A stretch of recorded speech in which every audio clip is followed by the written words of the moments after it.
Aku buka dulu semuanya. Assalamualaikum warahmatullahi wabarakatuh. Selamat siang. Salam sejahtera untuk kita semua. Semoga semuanya lagi happy weekend ya. Jadi eh, karena ini bakal lumayan panjang sih. Tapi ya pastinya singkat tapi kayak bakal kerasa panjang. Dan mungkin aku perkenalan lagi aja ya. Jadi nama aku Muhammad Fianggoro. Teman-teman biasanya manggilnya Onggo. Eh, ya kebetulan dari UGM juga dan sekarang juga masih di Jogja. Kebetulan dapat kerja di Jogja. Nah, juga dari kemarin udah sama teman-teman panitia dimintain untuk ngisi, terutama di bagian Figma ya. Jadi kita bakal belajar tentang Figma dan basic dari desain. Mungkin aku langsung share screen aja ya biar gampang. Kelihatan ya share screenku ya. Kelihatan, Mas. Oke. Nah, ini mungkin kesibukan aku sekarang di beberapa company yang aku involve. Oke, kita langsung masuk aja ya ke materinya. Jadi buat teman-teman di sini, aku mau disclaimer dulu. Kalau walaupun aku juga banyak ngisi acara, tapi sama sih hasil disclaimer-nya itu template. Kayak intinya, aku pengennya sih dua arah ya. Jadi siapapun teman-teman bisa banget menyela ataupun misalnya nggak setuju dengan pendapatku atau mungkin ada pandangan yang berbeda. Jadi aku bukan expertnya aslinya, karena aku bukan lulusan DKV, aku lulusan geografi yang notabene-nya nggak ada relate-relate-nya sama field ini. Tapi kita sama-sama belajar, jadikan ini sebuah skill yang bisa menopang teman-teman untuk compete, untuk berkompetisi lah istilahnya, bisa kolaborasi juga di masa depan apapun latar background-nya teman-teman aneh. Nah, ini aku bikin materinya berdasarkan teman-teman, talknya dari teman-teman panitia ya. Jadi semoga relate dan kita start dari proses kreatif. Jadi di sini first slide-nya adalah how to be kreatif. Apa sih kreatif ya? Kreatif ya sebuah apa ya? Sebuah daya upaya otak ya, daya upaya otak untuk kita berpikir ngide lah istilahnya. Tapi bukan ngide yang aneh-aneh, tapi lebih ke sesuatu yang produktif gitu. Nah, sebelum itu mungkin ada beberapa basic thinking dan basic knowledge yang mungkin ya teman-teman butuh nggak butuh ya, tapi aku bakal mulai dari sini biar semuanya gampang. Soalnya kalau misalnya nanti kita bicaranya teknis banget bakal boring dan mungkin juga teman-teman eh, gimana-gimana, tapi sambil disiapin aja sih Figma-nya, aplikasi Figma-nya di laptop masing-masing. Jadi ntar bisa langsung join gitu. Tapi sebelumnya aku ngasih beberapa basic dulu. Jadi untuk berpikir kreatif, teman-teman harus pertama believe ya, find yourself, believe in yourself. Jadi semua yang berkaitan dengan proses kreatif, mencari ide itu dimulai dari diri kita sendiri. Dan salah satu apa ya kayak analogi atau idealis yang sebuah patokan dalam hidup yang aku pakai itu salah satunya adalah Ikigai. Mungkin teman-teman juga udah pernah ketahui ya, ini udah general banget. Jadi ada apa yang kita bisa, what are you good at. Kemudian ada yang what can you be paid for, maksudnya apa yang bisa di-value-kan dari orang lain ke kamu. Terus apa what the world needs, apa yang dibutuhkan lingkunganmu, apa yang dibutuhkan dunia dari kamu gitu, dan apa yang kamu sukai, what you love gitu. Nah, dari situ ada yang namanya passion, ada yang namanya profession, lebih ke job ya, atau vocation, misi, itu semua jadi satu di Ikigai. Jadi intinya, aku mau teman-teman yang di sini, kita satu satu pandangan dulu, baru kita sama-sama belajar. Entah emang passion-nya teman-teman mau mengarah ke desain, atau emang lagi butuh desain, atau emang udah good at design, atau bahkan baru mau mencintai lah, baru mau menyayangi desain gitu untuk sebagai tambahan skill buat tabungan di masa depan kayak. Nah, dari sini aku mau mengembangin gimana sih teman-teman mengembangkan namanya self efficacy. Jadi kalau uh, di industri kreatif, di pergelutan kreatif itu selain yang ada namanya self confidence juga ada yang namanya self efficacy. Apa sih self efficacy dan apa hubungannya sama desain, sama apa hubungannya dengan proses kreatif gitu ya. Self efficacy itu lebih ke daya jual kita, daya tahu dirinya kita. Kalau confidence kan kayak gimana kita nyaman dengan hal tertentu. Kalau efficacy itu lebih kayak si show up apa kamu bisa melakukan hal yang mungkin kamu bisa. Kayak contohnya mungkin dosenmu butuh orang yang bikin infografis siapa ya gitu. Kalian show up, no worries, aku bisa gitu. Itu lebih ke self efficacy. Jadi kamu punya kepercayaan diri terutama untuk menyampaikan kemampuan yang kamu bisa lakukan, tapi dalam batas-batas yang kayak gini ya, Recording performance stopped. management, vicarious learning, verbal encouragement, emotional. Jadi secara emosional stabil gitu. Kamu nggak bakal banyak lagi, cukup kayak gitu. Intinya optimizing graphic design skills itu salah satunya berdasarkan dari diri kita Recording in sendiri. progress. Jadi gimana kita istilahnya di apa ya, daily life-nya udah oke, udah enak, suasana atmosfernya mendukung. Soalnya di bidang kreatif itu emang terutama di desain itu emang butuh ketenangan mental lah istilahnya. Ternyata teman-teman nanti bakal dikuras secara ide, secara pikiran, secara emosional juga untuk membuat sesuatu yang mungkin emang kebanyakan orang bilang misalnya kalau passion-nya masuk enak gitu kerja dengan passion. Tapi yang namanya kerja tuh nggak ada yang enak sih kalau menurutku. Emang tetap ada tuntutan yang harus teman-teman kejar. Nah, dari sini sebelum kita apa namanya masuk ke benar-benar gimana sih graphic design ya. Sebelum teman-teman belajar desain, ada baiknya tahu ya lebih dalamnya tentang goals-nya apa, terus sasaran yang mau dicapai itu apa.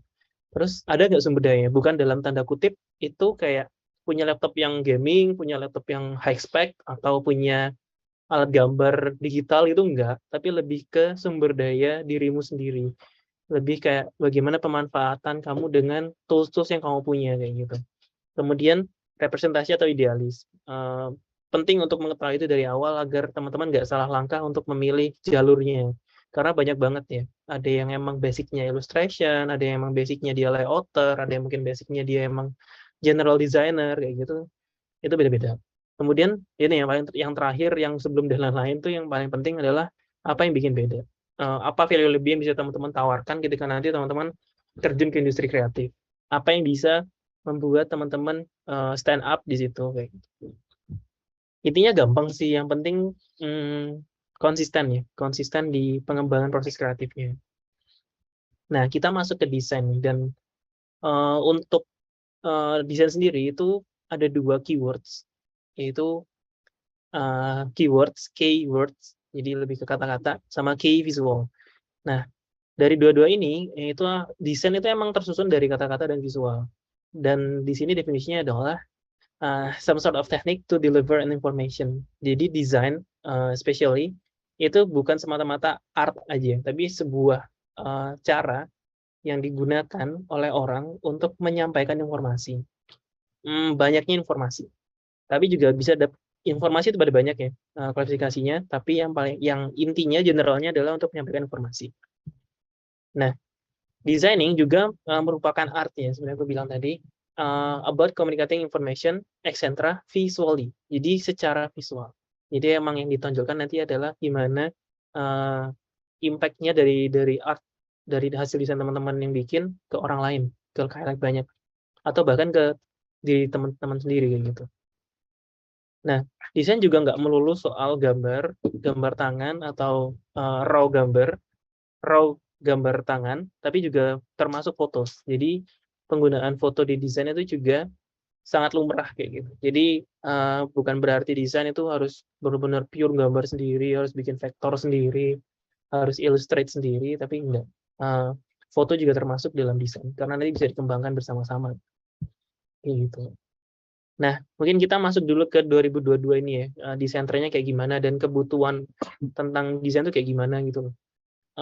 Di tahun ini itu kayak dunia graphic design dan dunia kreatif tuh udah benar-benar mencapai titik baliknya. Jadi kalau kayak dulu orang banyak mengeneral yang namanya desainer ya desainer, graphic designer gitu.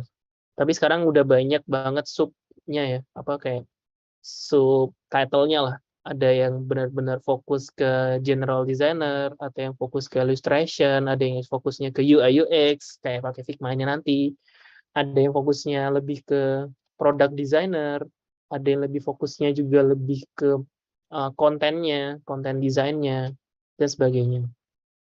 Nah, itu semua aslinya banyak sih potensinya di sekarang untuk teman-teman belajar dan mencari apa ya istilahnya, mencari portofolio, mencari cuan juga, mencari peruntungan dari situ dan mencari pengalaman yang penting. Nah, sebelum itu, baiknya teman-teman juga tahu nih apa kayak, gimana sih cara mengupdate-nya gitu, tahu tahu tentang dunia desain sekarang tuh aku harus mulai dari mana sih gitu.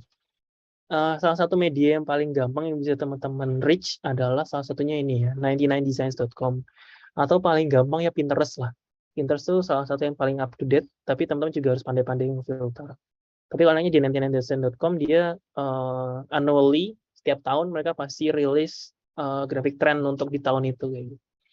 Nah ini untuk tahun ini mungkin sedikit sudah mungkin kurang relevan karena emang udah mulai transisi ke 2023 dan gaya-gaya desain sekarang juga udah mulai transisi menurutku. Tapi overall kayak gini lah yang aku nggak harus nyebutin satu-satu, 1-12 ini mungkin bisa teman-teman baca sendiri. Intinya gaya desain yang lagi berkembang sekarang tuh kayak gini gitu. Kebanyakannya ya 3D juga, terus ya lebih ke abstrak dan ilustrasi itu juga masih main gitu. Selain itu juga teman-teman juga bisa pakai common social media juga untuk nyari info sih kayak Instagram, TikTok gitu bisa, Facebook gitu juga ada, masih ada. Oke, selanjutnya aku masuk ke tools-nya. Jadi kalau di graphic design itu ada banyak banget tools, lebih dari yang ada di depan layar teman-teman ini. Cuman ini aku jabarkan beberapa yang common aja, yang common use. Yang aku bagi dua. Jadi yang salah satu yang paling common itu adalah tools-tools dari Adobe dan tools yang lainnya Adobe. Nah, yang kita pakai sekarang kan untuk di webinar kali ini kita pakainya Figma dan itu sekarang ternyata udah diakuisisi sama Adobe. Jadi aslinya Figma itu masuk ke Adobe. Kenapa aku bedain? Karena emang kalau yang Adobe mereka integrated, jadi antara apps ke apps itu bisa terintegrasi dan emang untuk professional use kebanyakan emang pakainya Adobe. Tapi Figma juga nggak kalah, Figma juga dipakai banyak banget profesional di masa ini, bahkan lebih kondang gitu daripada Adobe XD yang notabene-nya hampir sama ya, mereka untuk prototyping, untuk bikin UI UX, untuk collaborating project, ya istilahnya kayak Google Doc itulah teman-teman kalau pakai Figma bisa barengan sama temennya, bisa ngedesain bareng, bisa sambil chattingan, bisa sambil mainan bareng pakai widget gitu-gitu. Nanti aku bakal kenalin. Nah, mungkin itu untuk pemaparannya dikit tentang tools-toolsnya. Teman-teman bisa ngepoin sendiri, tapi kita fokus dulu ke Figma-nya. Nah, di Figma itu ada beberapa purpose-nya ya. Jadi, ini aplikasi aslinya emang basically untuk ngedesain, tapi lebih spesifiknya dia emang untuk ini yang jadi dan itu juga berkaitan aslinya sama prototyping dan presentation-nya. Jadi selain itu juga dia juga untuk brainstorming juga bisa. Jadi mungkin teman-teman event atau teman-teman bikin project apa, butuh board untuk brainstorming bareng, terutama sekarang kan walaupun udah pada UGM udah kayaknya udah mulai luring ya, tapi kebanyakan juga beberapa aktivitas kan masih juga dalam kegiatan yang online gitu. Jadi bisa di Figma kayak gitu. Dan kemarin aku udah sampaikan ke teman-teman panitia juga kalau ternyata education plan tuh masih ada di Figma dan kayaknya sekarang makin gampang membuat apply ke sana. Jadi di education plan itu teman-teman bisa dapat fitur profesionalnya Figma. Jadi all fiturnya di unlock dan itu berlaku sampai teman-teman lulus, sampai masih menjabat sebagai siswa ya. Tapi jangan lama-lama. Nanti kelamaan malah bingung. Guys, harapannya sama-sama mau lulus ya.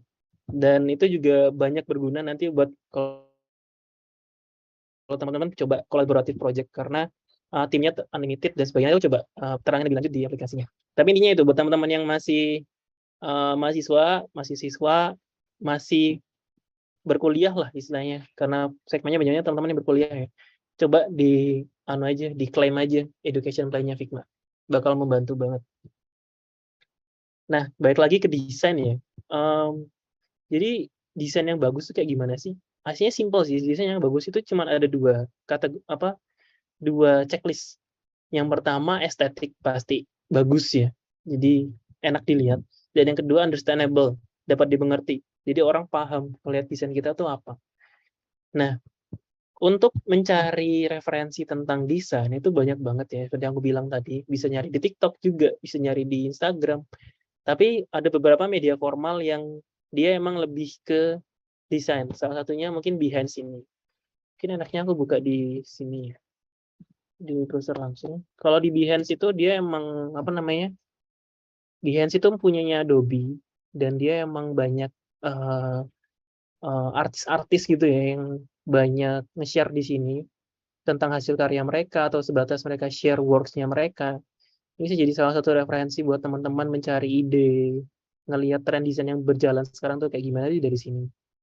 Ini juga ada apa aplikasinya di HP kayak Instagram gitu, ada story-nya juga bahkan sekarang.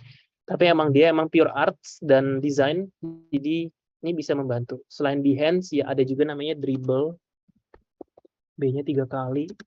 Kalau yang ini emang hampir kayak desain banget, desain oriented banget, sama kayak si Behance, tapi kebanyakannya mereka nge-share-nya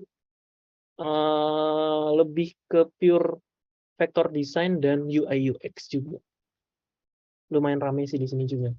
Nah, ini bisa salah satu apa namanya? Wadah buat teman-teman showcase Recording teman-teman stopped. gitu. Nah, selainnya bisa teman-teman cari juga ya YouTube itu udah common platform, Twitter dan sebagainya. Nah, kita coba masuk sebentar ya ke Figma-nya. Jadi teman-teman yang udah ada Figma-nya mungkin bisa sambil dibuka. Aku udah buka. Nah, kalau teman-teman pertama kali turun ke Figma pasti nanti kayak gini nih. Landing page-nya pertama kali. Jadi login dulu, jangan lupa pakai email yang udah didaftarin. Terus ya nanti tinggal masuk-masuk aja. Recording BTW in progress. nggak harus download aplikasinya ya. Via web juga bisa. Jadi misalnya teman-teman nggak pakai aplikasinya, dari web juga teman-teman bisa akses, buka aja figma.com gitu. Ya tinggal login. Sama nanti interface-nya tuh persis. Nah, ini lagi loading. Interface-nya sama. Jadi Figma itu seamless banget, bisa teman-teman pakai di mana aja, karena dia berbasis cloud juga. Intinya dia nggak bakal bisa kepake kalau nggak di internet gitu aja deh. Sama interface-nya, jadi teman-teman bisa akses. Bahkan lewat HP juga bisa, lewat Figma Apps di HP, cuman kalau di HP cuman bisa buat presentation doang, jadi nggak bisa buat ngedit-ngedit. Nah, aku bakal fokus yang di apps ya. Teman-teman bebas mau pakai yang di web atau yang pakai yang di apps, mungkin udah download aplikasinya di device-nya masing-masing juga boleh.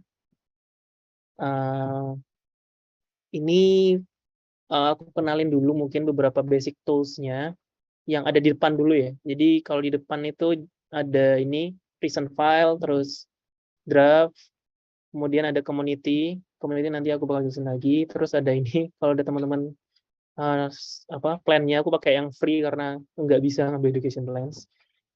Terus ini ada Teams. Jadi sama kayak Trello atau mungkin teman-teman pakai apa ya? Google Classroom gitu ya.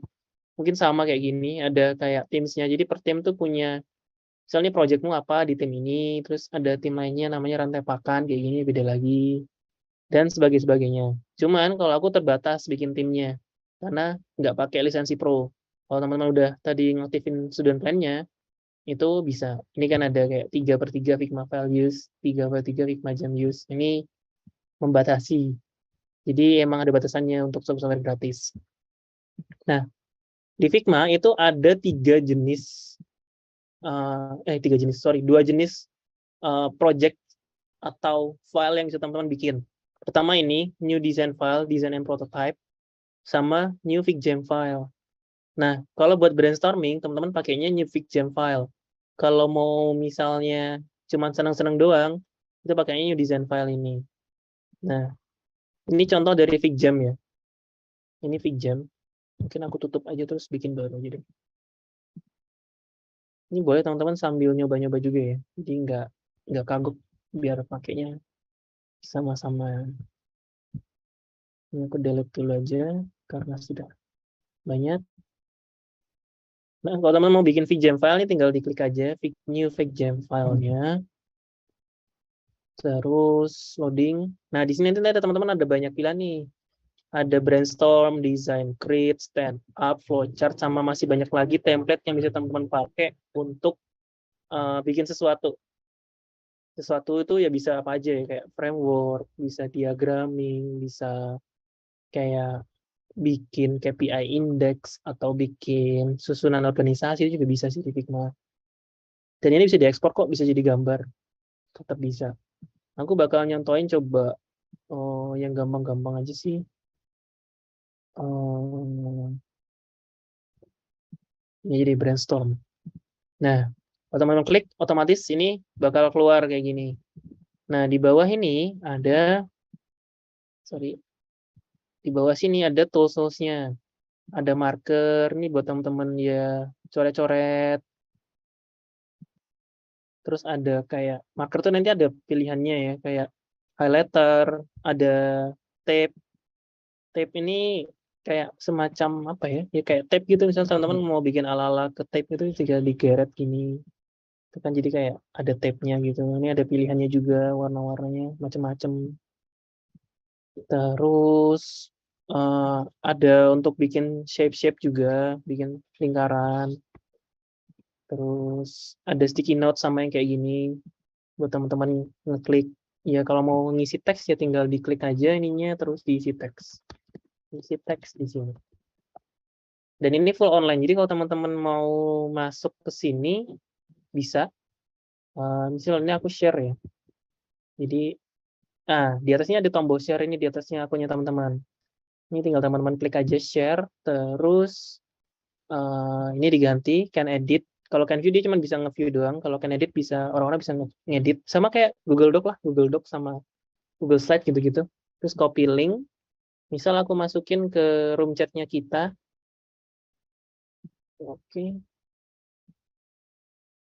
Terus everyone.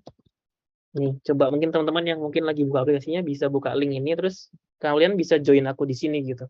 Bisa barengan kita ngeditnya di sini bisa. Dan ini ada juga di bawahnya ada text tool buat bikin kotak gitu, buat masukin teks. Di sini gampang banget sih. Terus ada ini pilihan ukuran teksnya. Cuma di sini lebih ke tata ya, jadi nggak ada ukuran teks yang kecil, apa ukuran dalam nominal. Terus ini ada konektor, misal oh yang ini kayaknya nyambung deh sama ini, terus tinggal teman-teman klik aja konektornya, klik dan hold, ditahan, diarahin ke tujuannya. Terus misal ini juga nyambungnya ke sini. Enak banget buat teman-teman bikin diagram-diagram itu, enak sih hasilnya. Ini nyambungnya ke sini kayak gitu. Dan ini ada pilihannya juga. Kemudian ada section. Ini teman-teman bisa bikin sebagai ya ini section 1 untuk 1. Oh, udah ada yang masuk nih. Raja Maheswara sama Cincin Sabila. Halo. Teman-teman udah masuk, coba bikin apa ya gitu. Maksudnya ramein aja ini di sini. Boleh ngasih notes atau nanti coba di sini deh. Ada widget nih di bawah yang di antara section stem sama widgetnya ada widget. Nah, di sini teman-teman bisa pakai plugin, bisa pakai widget. Nah, salah satunya nih ada yang paling di sini banyak banget bilang widgetnya. Salah satunya yang sering aku pakai ini photo booth. Teman-teman tinggal klik, terus keluar nih photo booth. Terus bisa ngefoto diri sendiri. Jadi ntar dia terhubung ke kamera gitu.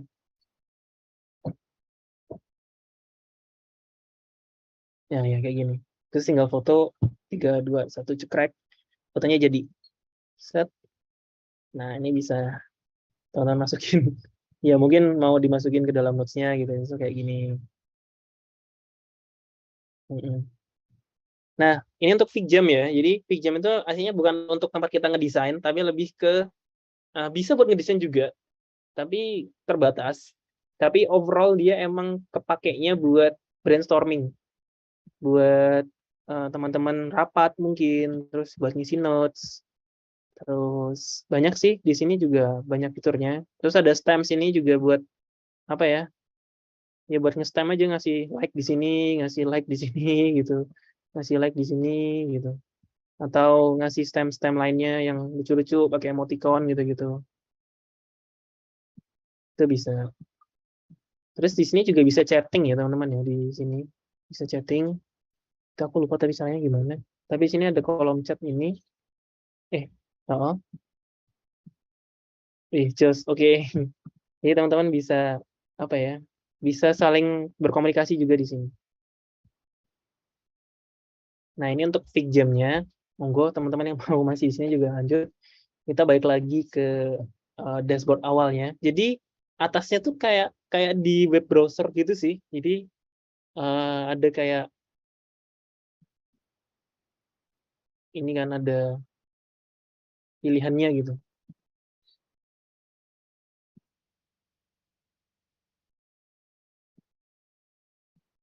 Nah, balik lagi kita ke halaman depan. Nah, di sini teman-teman tadi udah ya fig jam ya. Sekarang kita ke yang desainnya beneran desain. Nah, ada yang ini nih, new design file, design prototype. Recording stopped. Nah, ini teman-teman tinggal klik aja, terus bikin untitled baru, kasih nama di atas Recording ini. in progress. Mungkin ini abstract trial. Nah, di sini kan kosong banget nih. Nah, ini teman-teman harus mengisinya dengan sesuatu. Sesuatunya apa? Ya ini, banyak tools-nya ini cuma yang di atas ini sama yang di sini. Nah, gimana caranya? Nah, ini kan ada beberapa banyak tools nih teman-teman. Ada kayak rectangle dan sebagainya, yang ini. Kalau row, ellipse, polygon dan sebagainya, ada pen sama pencil tools juga. Ini dari bikin kotak dulu ya, bikin kotak ini. Dari kotak, di situ teman-teman bisa isi kontennya, mau diisi foto atau apa, itu bisa masuk situ. Nah, karena kita udah sampai di fase ini, kayaknya aku lanjutin PPT-nya dulu deh. Tapi overall kayak gitu ya. Aku nggak bakal banyak membahas tools-nya, itu silakan teman-teman ekspor sendiri, aku bakal kasih yang penting-penting aja habis ini. Nah, balik lagi ke ini ya, ke Figma-nya ya, ke ini. Jadi designing Recording itu juga stopped. nanti teman-teman mainan ke color, tipografi, dan lain-lainnya. Nah, gimana sih caranya? Maksudnya untuk mengetahui karakter warna, banyak sih source-nya yang bisa teman-teman pakai untuk belajar warna. Dan salah satu tools yang aku pakai itu adalah ini, adobe.color.com. Nah, di adobe.color.com ini nanti teman-teman bisa bikin palet warna. Color.adobe.com.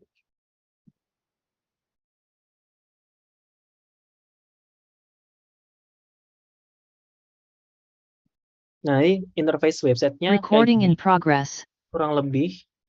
Di sini teman-teman bisa mainan warna. Karena ini kalau teman-teman tarik, otomatis saya juga ikutan. Jadi kayak udah ada algoritmanya gitu buat nyari warna. Ini juga teman-teman bisa atur gelap terangnya. Ini tinggal masukin ke dalam aja biar lebih pastel gitu. Mungkin warnanya. Terus ini ada pilihan juga nih. Nah, ini ya. Aduh, sorry. Color Harmony Rule. Jadi di sini tuh ada beberapa cara untuk mencari warna. Kalau ini kan analogus, jadi dia banyak ambil 5 warna untuk yang masing-masing saling berseberangan. Itu juga monokromatik, buat teman-teman ngambil warna gelap terang. Bisa teman-teman atur sendiri dari mana ke mananya warnanya. Kemudian ada triad untuk ngambil 3 warna yang saling berseberangan. Ini kalau teman-teman puter, tarik itu dia bakal stay kayak gitu. Dan ini bisa teman-teman atur juga. Terus ada complementary yang saling berseberangan warnanya.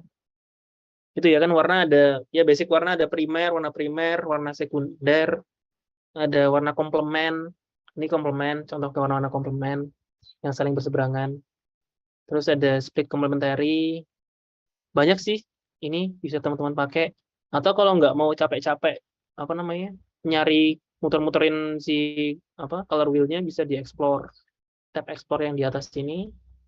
Bisa teman-teman cari di sini. Ini banyak warna sesuai sesuai peruntukannya. Misal teman-teman nyari warna urban gitu. Urban. Dia keluar contoh warna-warna yang merepresentasikan scene-nya. Jadi kayak misal ini scene-nya kayak bangunan tua gitu atau scene malam gitu, itu palette warnanya apa aja gitu-gitu. Nah, bisa teman-teman explore di sini. Dan di sini juga bisa juga teman-teman ngekstrak warna. Contohnya, tadi kan aku dikasih background tuh. Recording stopped. Ini ya. Jadi gambarnya teman-teman drag and drop aja ke adobe.cloud.com-nya. Recording in Ada di progress. sini, gambar file gambar apapun. Nah, dia bakal kenalin warnanya sesuai ini mood color-nya di sini. Jadi sini nggak melulu di Figma terus ya mainannya ya. Jadi tetap ada tools-tools lain yang teman-teman butuhkan untuk menunjang teman-teman di Figma-nya nanti. Nah, ini tinggal teman-teman ambil aja apa warnanya. Ini bisa teman gerakin juga buat nyari warnanya. Terus ini kalau teman-teman ganti juga, ini juga mood-nya berganti. Dark ya diambil warna gelap gitu-gitu. Mungkin seperti itu. Kita balik lagi ke PPT-nya. Warna aku anggap clear ya teman-teman. Warna tuh emang subjektif ke kalian masing-masing. Sukanya warna apa dan gimana-gimananya itu nggak ada batasan. Kita lanjut ke tipografi. Nah, tipografi itu simpel sih hasilnya. Sama kayak bikin. Recording stopped. Intinya ada spasinya. Kalau di sini namanya leading. Recording in progress. Di sini tuh ada kerning sama tracking. Kalau kerning tuh jarak antar huruf. Kemudian tracking tuh jarak antar huruf dalam satu kalimat. Satu kata, sorry. Nah, aku gak bakal berlama-lama di sini. Mungkin bisa teman-teman nanti kita langsung praktek aja. Tapi intinya itu untuk istilahnya itu ya, leading, kerning, sama tracking. Itu yang di tipografi. Dan font. Nah, nih font ini penting banget. Font-font yang ada di Figma itu rata-rata common font. Jadi dia ya itu aja sih fontnya. Ini ya pakai text tool ini buat teman-teman masuk ke Figma. Terus tulis di sini. Isi warnanya di sini ya, fill ini. Nah, di Figma itu warnanya pakai kode. Jadi kalau misalnya teman-teman tadi udah ngambil warna nih, ini kan ada nih. Tinggal klik aja nih kopinya. Nah, terus kita paste dari sini. Set.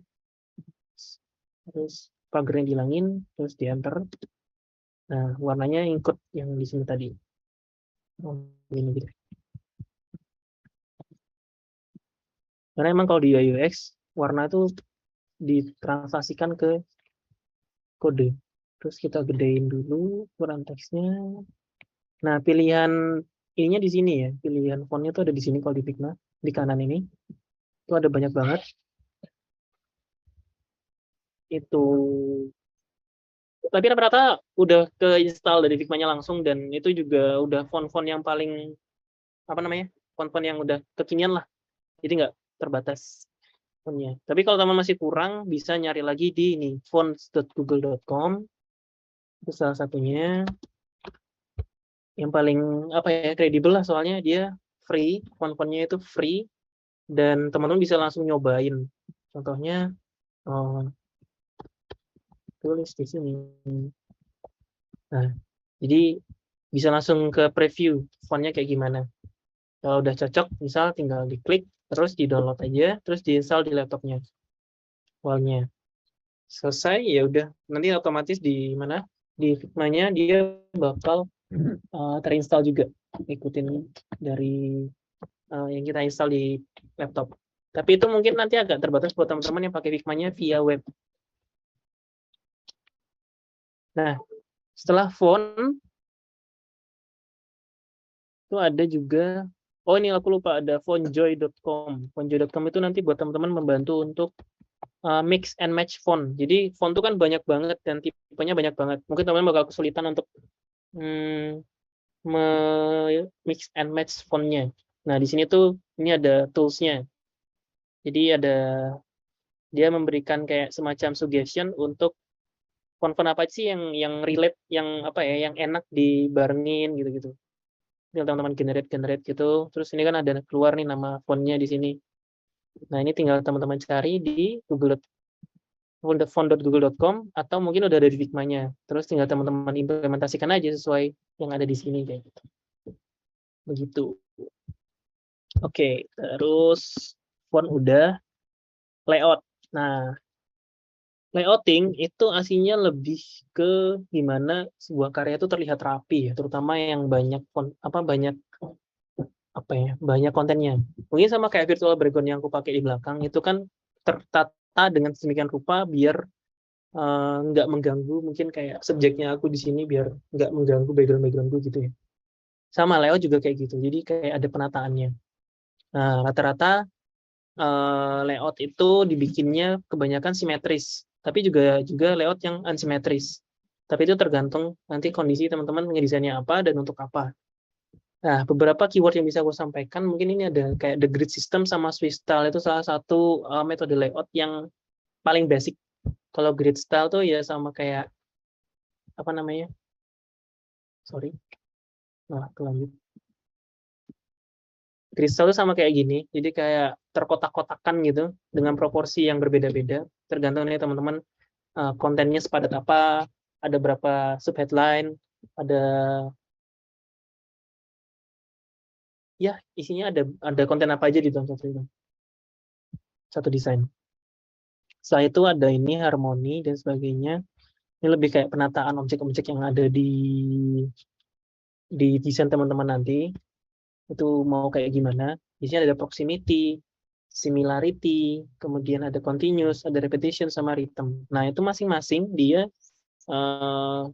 memberikan pesan yang berbeda nanti kalau udah teman implementasikan. Intinya, objek-objek itu layaknya teman-teman punya barang, ditata serapi dan sebagus mungkin. Dan kalau bisa juga apa ya namanya ya, seapik mungkin. Jadi misalnya objeknya sama besar ya dikelompokin kayak yang similarity itu ya. Terus ada rhythm, mungkin objeknya beda-beda ukurannya tapi mengecil gitu. Nah, itu bisa ditata sedemikian rupa. Contohnya mungkin kayak gini lah. Ada contoh hasil desain yang mungkin pernah aku buat kayak gitu. Jadi layout itu juga nggak melulu harus rata kiri semua, rata kanan semua. Itu bebas tergantung kontennya ya, yang teman-teman mau bikin tuh kayak gimana. Dan juga bisa teman-teman juga bisa pakai foto seperti yang aku bilang di awal. Kalau ini kan emang pure design, semua digambar gitu sama teksnya. Ini kan juga pakai foto akhirnya. Akan lebih hidup juga sih kalau biasanya kalau pakai foto dan menggunakan foto yang tepat seperti itu. Kemudian mungkin itu untuk contohnya gambar ya. Jadi jangan lupa pakai gambar. Kalau di sini juga selain teman-teman gambar sendiri bisa pakai gambar dari lainnya, asalkan nggak nyomot-nyomot aja ya. Jadi pastikan gambarnya lisensinya free, boleh digunakan secara komersil gitu-gitu. Sini ada vektor sama raster. Ya ini basic sih. Ya vektor ya dia nggak pecah kalau diperbesar. Raster itu lebih ke gambar, jadi dia terdiri dari titik-titik, dari dot-dot. Kalau diperbesar dia bakal pecah. Itu raster. Raster itu gambar, foto itu raster. Vektor itu yang di Figma itu kita bikin kayak kotak tadi itu maksudnya vektor. Sini ada pengenalan good design and bad design. Good design and bad design. Aku nggak bermaksud untuk ngejudge yang bikin pamflet itu jelek, tapi menurutku ini tidak dapat informasinya dibandingkan yang di sebelah kiri. Intinya desain yang bagus itu yang tertata pertama, dan informasinya tidak asal masuk, nggak semua teks dimasukin semua kayak gitu. Nah, ini ya contohnya, karena aku nggak bisa nampilin satu-satu mungkin di Figma nanti. Desain yang di Figma itu kurang lebih kayak gini. Jadi teman-teman bisa bikin desain, terus apps prototyping, teman-teman bisa bikin apps prototyping di Figma. Sama langkahnya sama kayak ngedesain juga. Terus ada website prototyping juga, bisa untuk bikin website page dan sebagainya, itu bisa dari Figma. Terus ini tadi brainstorming. Ini teman-teman bisa kolaboratif project atau brainstorming bareng di Figma. Nah, kita kembali lagi ke Figma-nya ya. Nah, jadi kalau di Figma ini kita balik lagi ke tools-toolsnya, teman-teman balik ke project-nya coba. Nah, di project ini kan ada ini ya, layer sama assets. Nah, assets itu maksudnya bikin komponen. Nah, komponen itu kayak gimana? Misal teman-teman punya ini ya, si teks ini aja deh. Ini kita mau bikin komponen. Itu caranya, sini tak kecil aja biar gampang. Di atas sini tuh ada beberapa tools. Ini edit object, terus ini ada namanya komponen itu tadi. Sorry, create komponen sama masking sama create link. Kalau teman-teman klik komponen, dia otomatis bakal jadi sebuah komponen yang akan keluar di aset. Misalnya teman-teman bikin objek baru lagi gitu, misal bikin lingkaran gitu ya. Set, warna hitam. Terus ini teman-teman, ini create komponen lagi, dia bakal masuk ke sini. Gunanya apa? Ketika nanti teman-teman mencoba bikin kanvas baru, bikin kotak baru gitu ya, istilahnya di sebelahnya. Yang aku copy aja. Cara kopinya juga sama sih, Ctrl C, Ctrl V. Kalau pakai Mac dipakai Command C, Command V. Sorry. Sini. Kayak gini. Nah, jadi atau bisa juga sambil teman-teman klik, tahan, tekan Option, atau kalau di Windows itu tekan Alt ya. Dia bisa langsung ngopi. Nah, kalau udah teman-teman masukin komponen tadi, ketika teman-teman buka aset dan teman-teman klik misalnya tulis ini, teman-teman drag and drop ke dalam anunya, ke dalam kanvasnya, itu bisa langsung jadi gitu. Jadi nggak harus bikin lagi manualan. Oh, ellipsnya tadi ukurannya berapa ya? Lupa gitu. Atau harus 213 kali 213. Daripada ribet-ribet, mending masukin ke aset, terus tinggal di masukin lagi gitu. Asalkan yang ini jangan kehapus. Nah, terus untuk designing, prototyping ya. Untuk designing ngasihnya banyak banget pengembangannya. Bisa teman-teman pakai pen tool juga bisa untuk membuat objek. Tinggal klik aja. Jadi klik, tahan untuk bikin curve, tahan buat bikin curve. Ini udah jadi objek baru. Dan ini jadi objek baru, tinggal teman-teman isi warna. Itu kalau mau bikin yang apa ya istilahnya ya, objek yang custom. Nah, terus gimana sih untuk prototyping biar bisa kayak presentasi gitu. Nah, aku bakal kasih contoh aja ya. Jadi ini aku ada project dulu namanya Persiapkan ID. Nah, aslinya sebelum prototyping, alangkah bagusnya teman-teman udah punya yang namanya user flow kayak gini. Jadi kayak misalnya aplikasi ya, jadi dia udah ada pengenalan arahnya mau kemana aja. Jadi ini semua itu representatif sama yang ada di sini. Ini kan sebuah aplikasi ya. Ini ada, jadi kalau teman-teman di tab sini itu mindah, ini kan desain. Terus ada prototype. Pas desain, dia fokusnya ke desain sama warna gitu-gitu. Kalau teman buka yang prototype, itu lebih ke gimana nanti karya ini dipresentasikan. Jadi misal ini ya, ini kan nge-link ke sini gitu. Jadi bisa teman-teman tambahin lagi. Misal ini, yang ini juga aku mau linkin kemana gitu. Tinggal ada di kontennya, teman-teman tinggal ini, plus ini, tahan, terus tarik ke kemana teman-teman mau mengarahkan ketika orang ngeklik atau gimana. Nah, misal aku arahkan ke sini ya, ke splash V3 ini. Kayak gini kan dia bikin satu garis baru yang menunjukkan bahwa ketika orang-orang berinteraksi dengan teks ini, dia akan dibawa ke panel komponen yang ada di sini, desain yang ini. Nah, ini ada interaction-nya, ini ada tulisannya di sini. Tab, bisa, ini interaction-nya bisa macam-macam. Bisa on tab, maksudnya on tab itu ketika teman-teman sentuh. Terus on drag, terus while hovering. Hovering itu maksudnya ketika dia floating ya, dan macam-macam. Ini bisa on tap gitu ya. Nah, nanti ketika teman-teman nge-tap ini di presentation mode, dia bakal diarahkan ke sini. Kita coba. Yang udah buka di sini main produknya. Ulang aja deh. Jadi kalau teman-teman mau presentasi, di sini kan ada tombol play.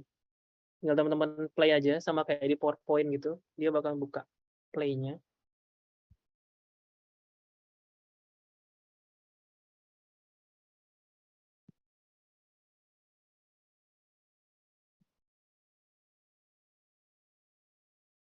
Nah, sorry. Nah, ini kalau aku tap biasa gini ya, dia bakal langsung ke yang screen yang ini. Tapi misal kalau aku balik, aku ngeklik di persiapkannya ini kan kayak, kursornya ya. Dia bakal ke yang tadi, si splash screen yang ini. Nah, bisa nggak sih dikasih animasinya, Mas, gitu? Bisa dong. Ini ada animation-nya, ada instant, ada dissolve, smart animate, gini-gini.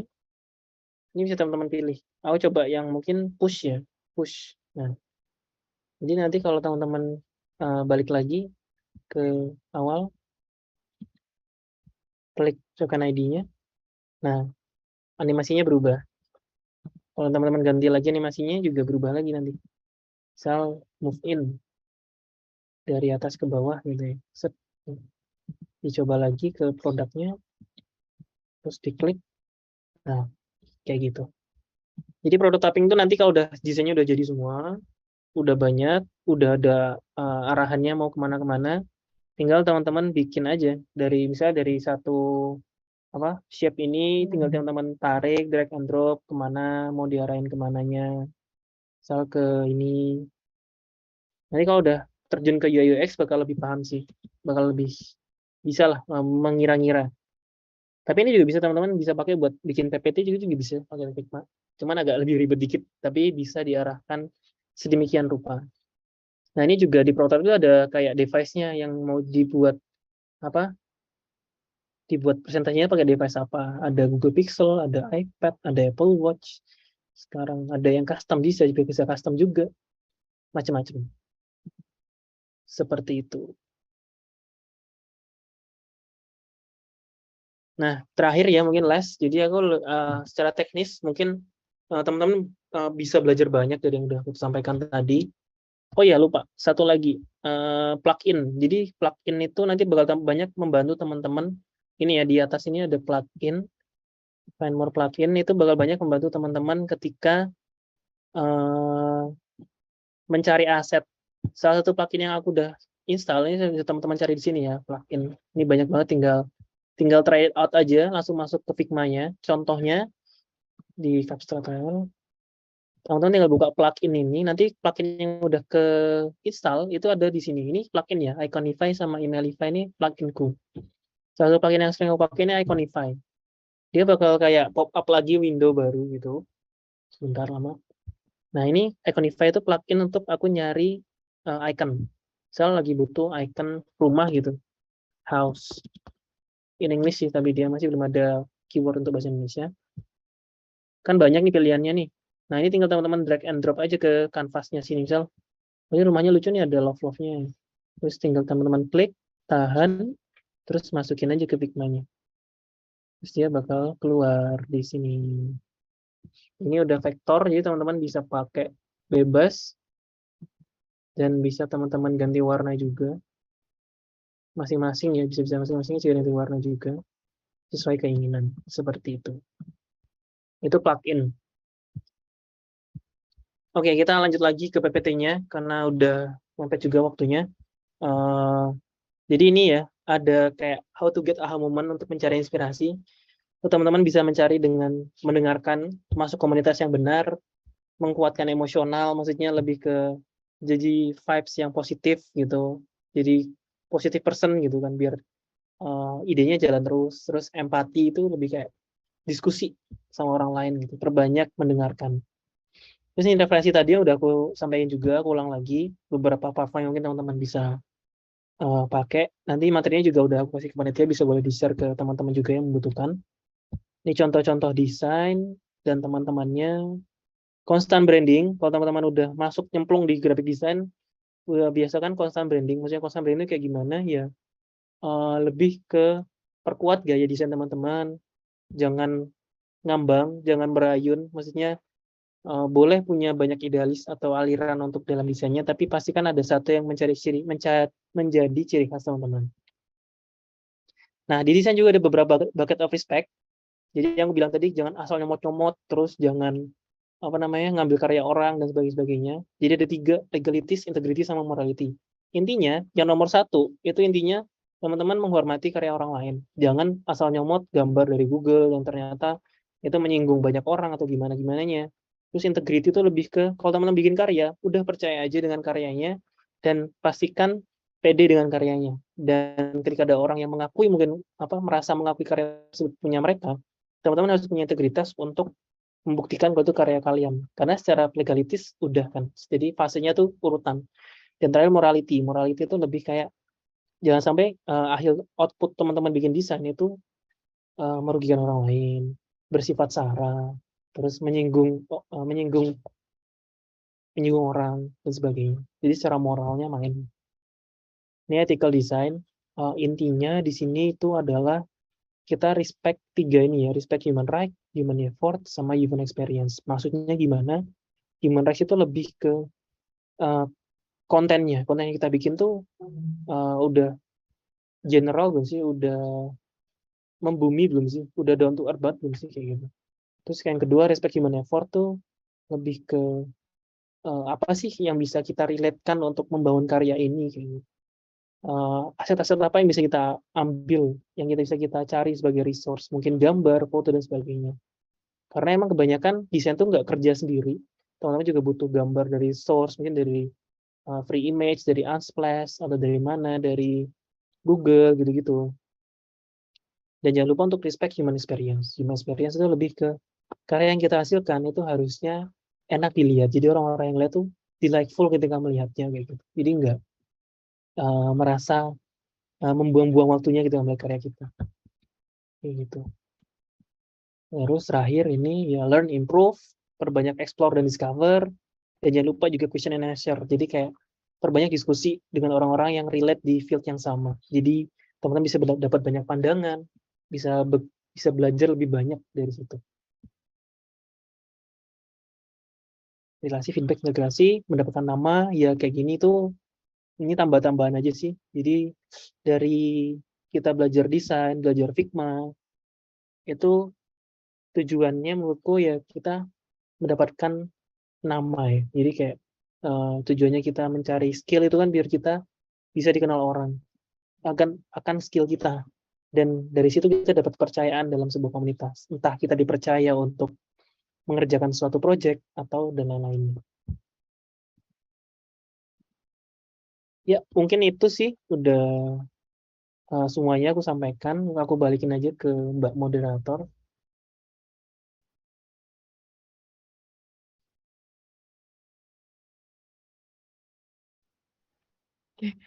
Baik, terima kasih banyak Mas Honggo atas materi yang telah disampaikan. Nah, pasti teman-teman tadi udah banyak dapat pelajaran baru nih ya dari Mas Honggo terkait dengan banyak hal, nggak hanya terkait dengan Figma, tapi juga terkait dengan desain secara general, terus gimana cara untuk menghargai nih yang pemilik-pemilik desain yang lain, dan lain sebagainya. Nah, jadi aku izin menyimpulkan kali ya mungkin ya Mas. Nah, jadi tuh Figma tuh sebenarnya apa sih? Nah, Figma tuh berdasarkan dari yang disampaikan Mas Onggo merupakan suatu tool desain yang bisa berupa website, tapi juga bisa diunduh sebagai bentuk aplikasi, yang mana aplikasi ini tuh terhubung dengan cloud sehingga bisa digunakan kapanpun dan dimanapun. Dan Figma ini tuh nggak hanya terbatas bisa digunakan oleh satu orang, melainkan juga bisa digunakan oleh secara tim atau berkelompok biar kalian tuh bisa kerjanya terintegritas seperti itu. Nah, jadi basic desain dari Figma sendiri adalah fokus ke user interface dan user experience flow. Nah, dan buat teman-teman jangan khawatir, terkhusus buat mahasiswa atau siswa-siswa, Figma itu punya education plan yang mana bisa diklaim sehingga kalian itu akan mendapatkan Figma premium gitu lah ya istilahnya. Nah, dan di Figma ini tuh juga banyak banget template yang bisa digunakan oleh teman-teman semuanya.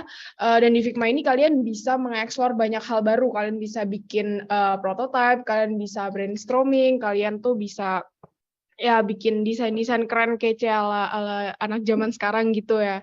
Nah, terus banyak banget tadi referensi-referensi website yang disampaikan oleh Mas Onggo. Di antara lain juga tuh ada tadi 1990 Design yang bisa kalian ngecek referensi desain-desain terkini. Terus ada juga untuk kalian yang suka nge-explore fonts atau mungkin warna tuh ada Color Adobe. Terus ada juga fonts google.com dan juga masih banyak website-website lain yang bisa kalian kunjungi. Nah, nggak lupa juga kita tuh dalam mendesain pasti ada beberapa hal yang harus dilakukan sebagai seseorang yang mana kita harus menghargai nih. Kita nggak boleh sembarangan misal ngambil desain orang atau gimana pun seperti yang telah dijelaskan oleh Mas Onggo tadi. Kayak gitu ya Mas kira-kira tadi yang disampaikan. Betul nggak nih? Bener kok, bener kok. Bener banget. Nah, jadi tadi udah banyak belajar. Pasti mungkin sekarang udah mulai muncul pertanyaan-pertanyaan nih yang mau ditanyain ke Mas Onggo. Buat teman-teman semuanya yang kiranya ada pertanyaan, boleh banget langsung on mic ataupun di chat. Kalian boleh tanya apapun itu, dituntasin aja rasa keponya gitu ya. Karena mumpung sekarang tuh lagi ada Mas Onggo, jadi kalian bisa banyak belajar hal baru. Oke, silahkan Raja, boleh on mic atau mungkin lewat chat. Halo, terima kasih atas waktunya. Udah terdengar suaranya? Sudah, silahkan.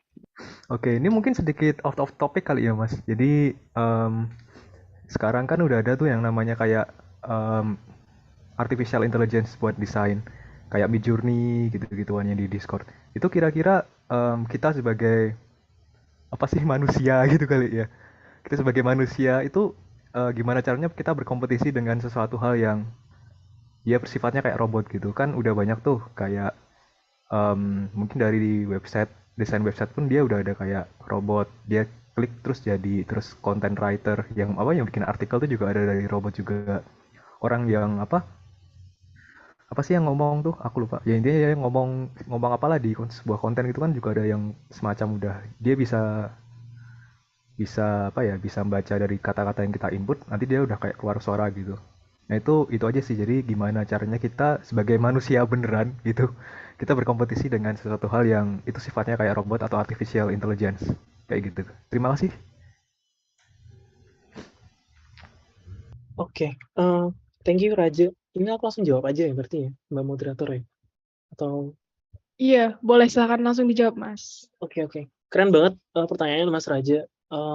That's why ya, kenapa aku lebih dari awal banyak menekankan malah ke basicnya. Jadi basic dari proses kreatif, terus tadi juga membahas tentang ikigai, self-efficacy dan sebagainya, stabilitas emosional itu yang artinya sedikit aslinya agak melenceng gitu dari apa namanya, dari apa yang kita discuss gitu.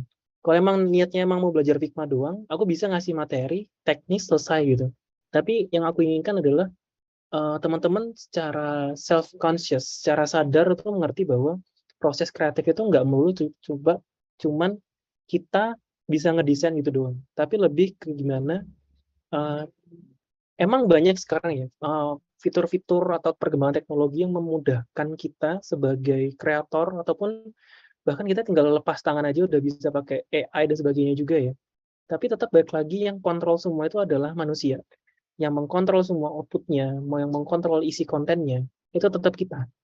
Kalau otak dari pengontrol konten itu udah berantakan, istilahnya dia orangnya apa ya dalam tanda kutip brengsek gitu ya, maaf ya tapi emang agak lagi emosional ya posisinya nih, ya bakal kacau gitu, bakal kacau dunianya gitu. Jadi kenapa aku banyak menekankan kayak ke ethical design, terus bucket of respect tadi, menghargai karya orang lain, karena pada akhirnya semua kemudahan yang kita terima hari ini, dulu gini ya, aku belajar pertama kali itu pertama kali desain tuh di Photoshop, dan itu nggak ada fitur kayak Figma yang ngemudah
Baik, Mas Anggo boleh silahkan dilanjutkan karena tadi penanya juga udah masuk ke room.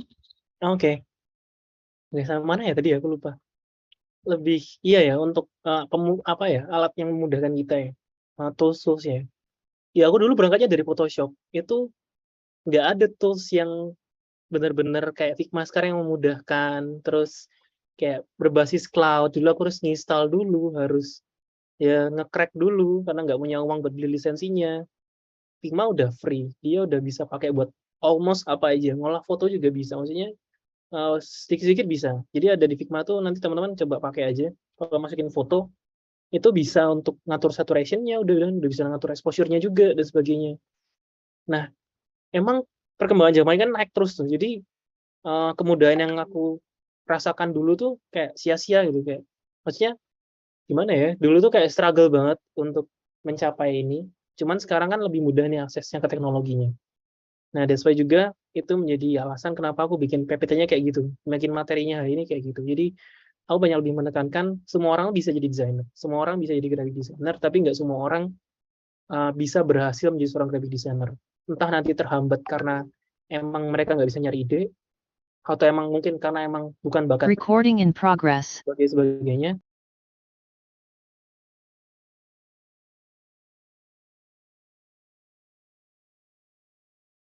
Oke. Mohon maaf teman-teman, mungkin Mas Anggonya terlempar. Jadi kita konfirmasi dulu.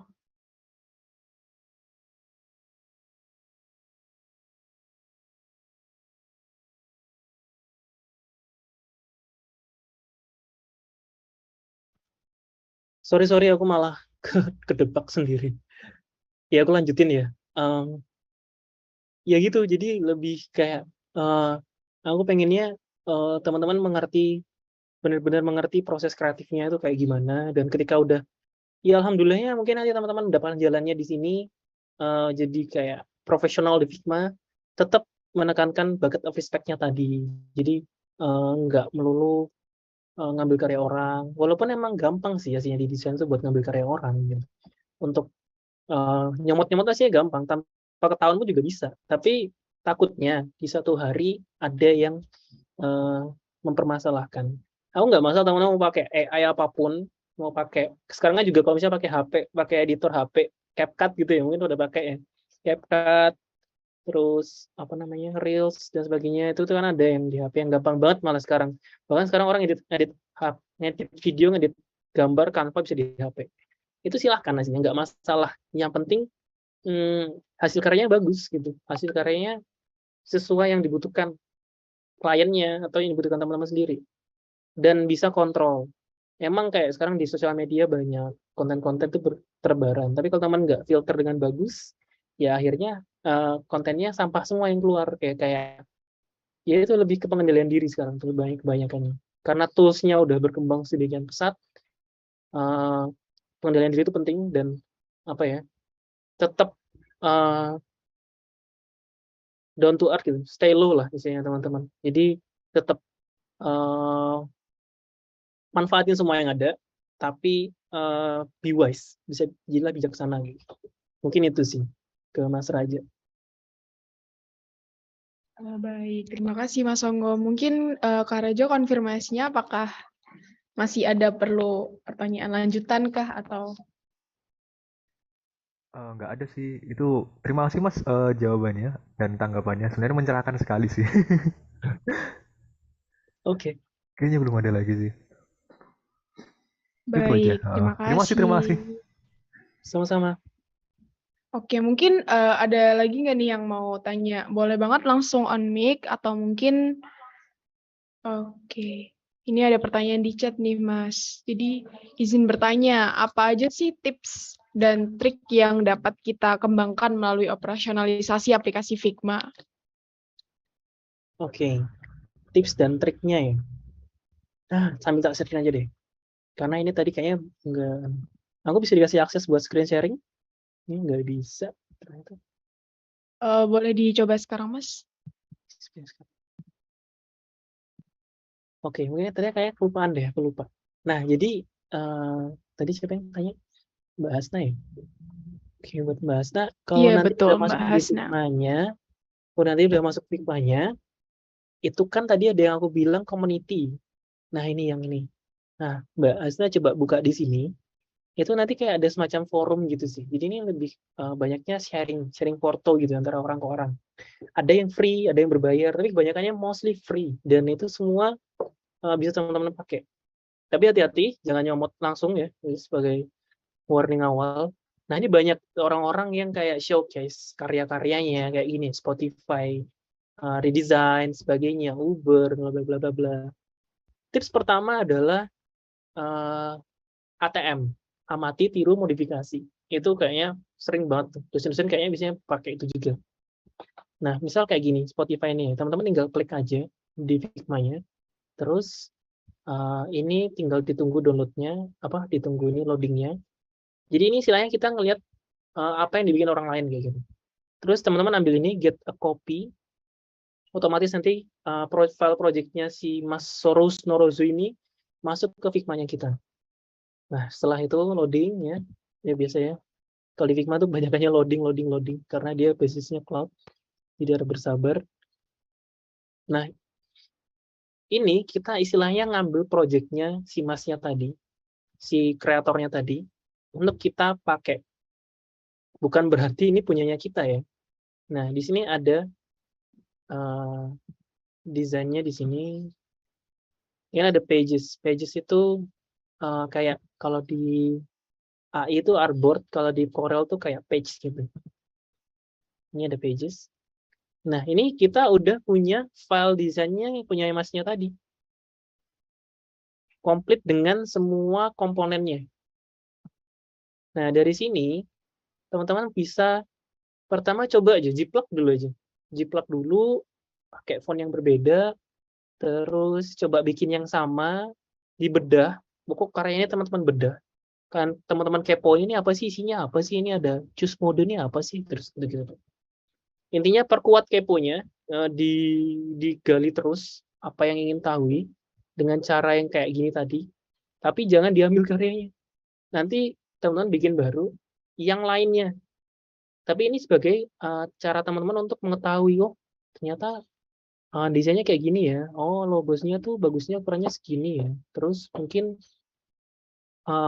UI untuk aplikasi pemutar lagu tuh oh kayak gini toh kayak gitu. Nah, banyaknya mungkin aku bisa merekomendasikan untuk sebuah tips besarnya adalah coba berselancar di community ini, cari teman-teman cari project yang teman-teman interested.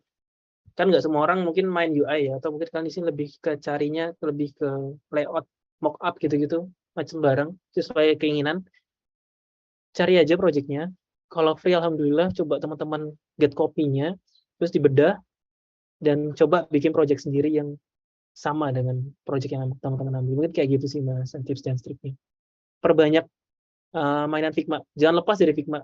Jadi kayak kalau emang udah niatin belajar Figma, at least seminggu 2 kali lah mainan Figma. Karena kalau lama nggak megang aplikasinya, otomatis bakal lupa. Dan udah hilang gitu aja. Repetisi itu lumayan penting sih. Mungkin itu. Baik, terima kasih Mas Onggo atas tips and trick yang diberikan ya. Nah, ini ada lagi, mungkin aku konfirmasi dulu ke Mbak Asnanya, apakah sudah cukup menjawab yang disampaikan oleh Mas Onggo atau perlu ada konfirmasi pertanyaan lain? Sudah cukup, baik, terima kasih. Nah, selanjutnya ini ada lagi pertanyaan masuk dari Kak Indah. Jadi di sini pertanyaannya adalah, izin bertanya Mas, apakah setelah mengedit di Figma dan upload di IG harus menyertakan kredit by Figma-nya? Kemudian bagaimana kalau hasil editan itu digunakan untuk kepentingan bisnis suatu toko? Apakah harus upgrade Figma yang berbayar atau gimana? Terima kasih. Oke.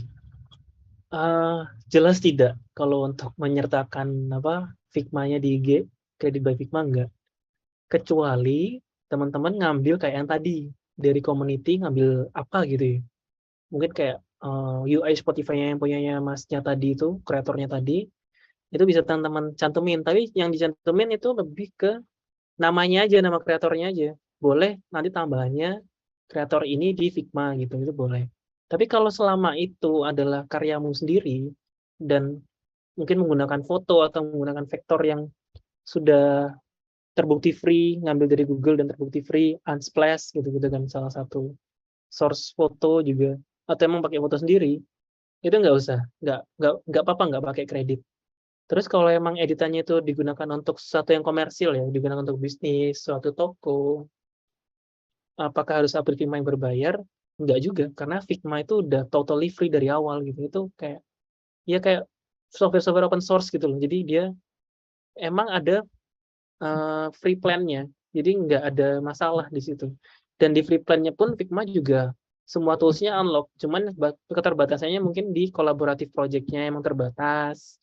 Teman-teman bisa cuma dikasih batas project-nya ada berapa gitu doang. Kalau untuk overall-nya nggak harus nyertain created in Figma, enggak.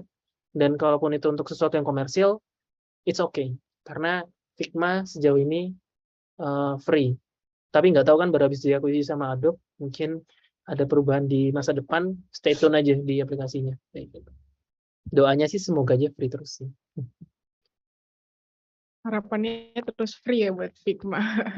Oke, baik. Terima kasih Mas Onggo atas jawabannya. Mungkin dari Kak Indah sendiri, apakah ada pertanyaan lanjutan? Baik.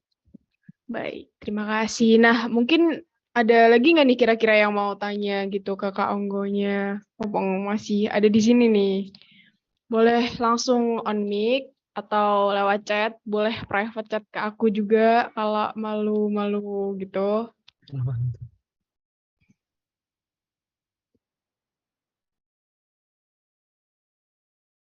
Oke, baik. Mungkin karena udah nggak ada pertanyaan lagi yang diajukan ya, berarti mungkin sesi tanya jawab kita tutup di sini. Dan dengan berakhirnya sesi tanya jawab ini berarti juga menandakan bahwa kita sudah ada di penghujung acara. Sebelumnya mau berterima kasih lagi nih buat Mas Onggo. Makasih banyak ya Mas sudah ngisi materi nih buat di kelas desain comeback 1. Sama-sama, senang juga bisa berbagi ilmu. Baik, mungkin untuk teknisi bisa share screen.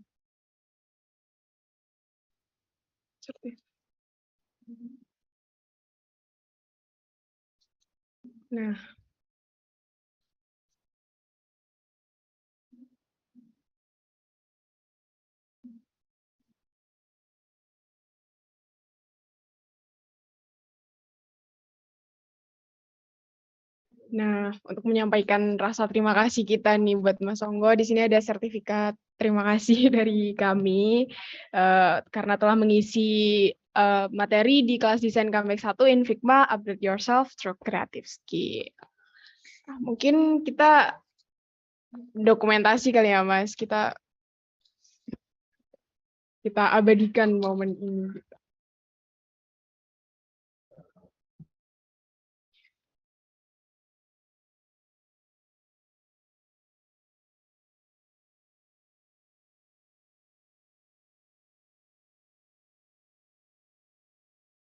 Nah, mungkin kita dokumentasi sama sertifnya dulu ya. Jadi Mas Onggo bersama dengan sertifikat gitu.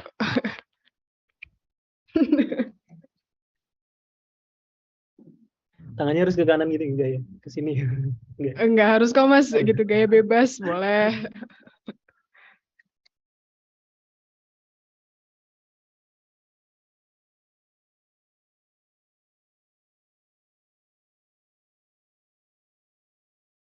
Oke, aku hitung 1 sampai 3 ya Mas Onggo. 1, 2, 3.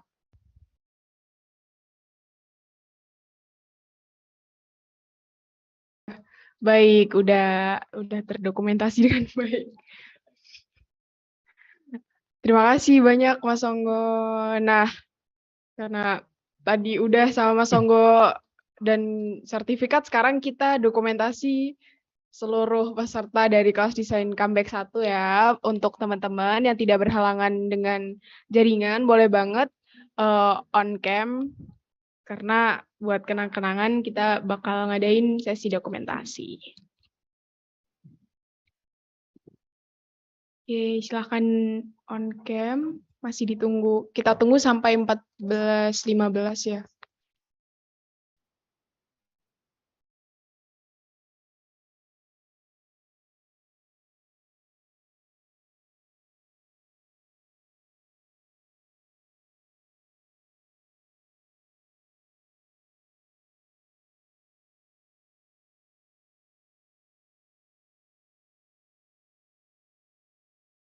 Oke, teman-teman yang lain, jika tidak ada berhalangan jaringan, boleh banget on cam ya.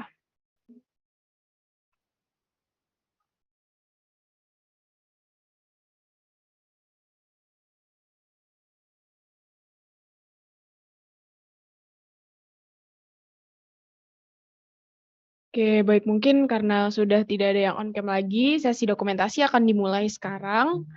Dalam hitungan ketiga, dokumentasi akan dimulai. 1, 2, 3.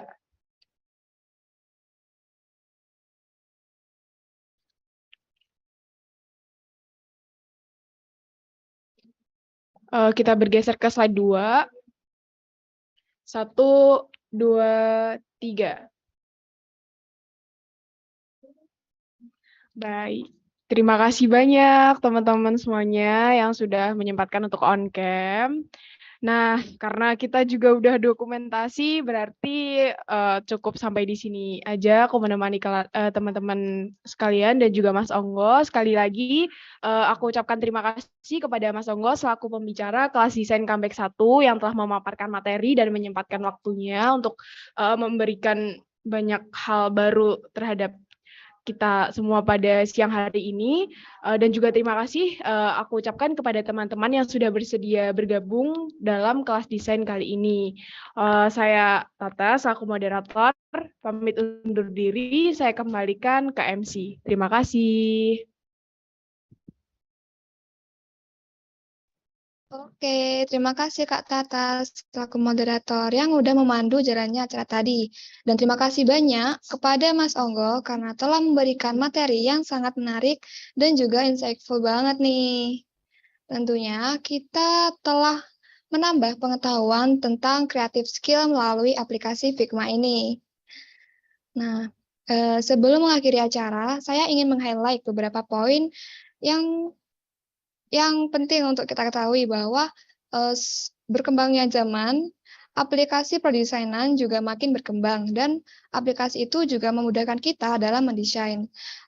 Seperti yang kita tahu bahwa dulu kita itu kalau mau ngedesain harus berbeda aplikasi. Kalau misal kita mau ngedit foto ataupun mau ngedesain poster gitu ya. Tapi sekarang berkembangnya zaman, cuman dengan aplikasi Figma aja foto dan juga ngedesain nih. Apalagi di Figma itu ada tool di mana kita bisa foto booth nih. Jadi kita lebih gampang dan lebih menarik juga nih aplikasinya.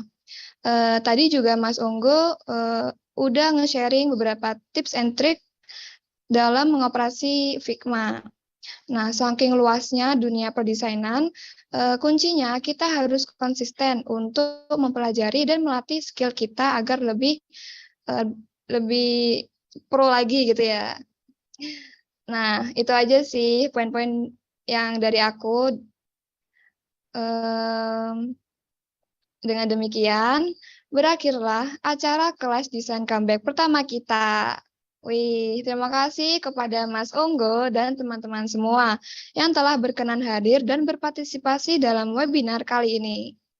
Sebelum benar-benar mengakhiri acara pada hari ini, mungkin Mas Onggo sendiri boleh banget nih ngasih feedback pada acara hari ini. Wah, keren, acaranya keren. Apa ya? Terima kasih juga buat teman-teman panitia yang udah ngundang. Gak tahu kan dapat kontakku dari mana juga. Dilanjutin acaranya karena kayak gini bakal banyak bakal banyak manfaatnya ke depannya, terutama mungkin buat teman-teman yang mungkin nyoba mencari skill ya. Nggak melulu harus desain, mungkin yang bisa ngambil topik lainnya juga, entah mungkin di musik atau yang lainnya juga ada. Yang penting banyakin, terutama buat teman-teman mahasiswa, banyakin untuk upskill apapun skillnya. Itu sih. Keren banget acara. Oke, terima kasih Mas Onggo. Nah, kalau sekarang nih kita benar-benar di penghujung acara kok teman-teman. Saya mewakili teman-teman panitia mengucapkan mohon maaf apabila dalam melaksanakan kegiatan ini masih terdapat kesalahan dan kekurangan. Karena kesempurnaan hanyalah judul lagu Rizky Febian. Oke, saya Zaza selaku MC pamit undur diri. Ayu Ting Ting is eating. Thank you for everything teman-teman. Terima kasih semua. Semoga sehat selalu dan sampai jumpa di kelas desain Kapsra selanjutnya. See you. Terima kasih. Terima kasih semuanya.